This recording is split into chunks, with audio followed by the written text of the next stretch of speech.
ndagira ngo mbere na mbere nshimira abanyarwanda mwese kuba mwongeye kungirira icyizere. Nyuma y'irahira rya nyakubahwa perezida wa Republica y'u Rwanda Paul Kagame, hari amakuru meza yo gucicikana hirya no hino ku mbuga nkoranyambaga avuga ku byamamare bigomba kuzasura u Rwanda muri uyu mwaka wa 2024, bitewe n'ukuntu abashyitsi bazasura u Rwanda ari ab'agaciro kenshi cyane kandi akaba ari amahirwe akomeye cyane ku banyarwanda. Abenshi ntabwo bari kwiyumvisha ukuntu u Rwanda rukomeje kuba ikirangirire ku rwego rw'isi yose, nyamara ngo rwarahiriye ku busa. Why is Rwanda?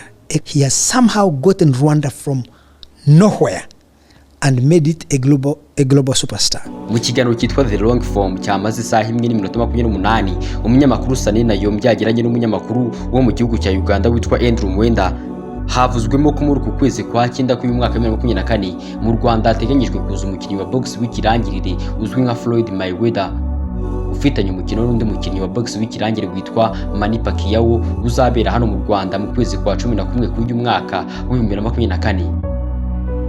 Ariko se nukubera icyari by'agaciro kenshi cyane ku umukinnyi wa boxing nka Mayweather azahanganirira na Pacquiao muri ringi yo mu Rwanda. Bivugwa ko aba bombi bahuriye muri ringi, umukino wabo umwe gusa winjiza nibura miliyoni 200 z'amadolari angana miliyardi zirenga 200 z'amafaranga y'u Rwanda.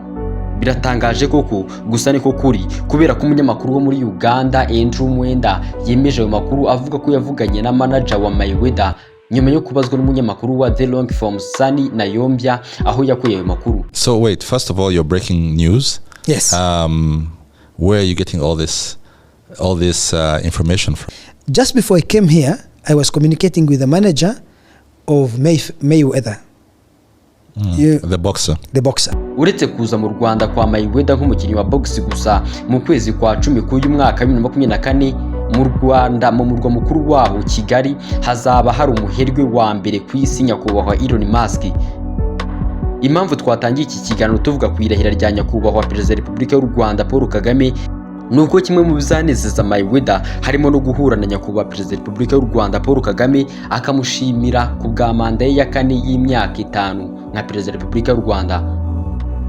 Nk'uko uyu munyamakuru Nyuma wo mu gihugu cya Uganda yabyivugiye, nyakubahwa perezida wa Republica y'u Rwanda Paul Kagame yavanye u Rwanda kure habi arugeza ku ruhando rw'isi yose, ndetse ngo ntawashobora kubihakana. And is such a valuable asset to Rwanda because he has somehow gotten Rwanda from nowhere and made it a global superstar. Nitwa Olivier, iyi ni isoko y'ubuvumbuzi. Nishimira ko namwe mu biganiro byose tubanamo buri munsi. Naho ubutaha.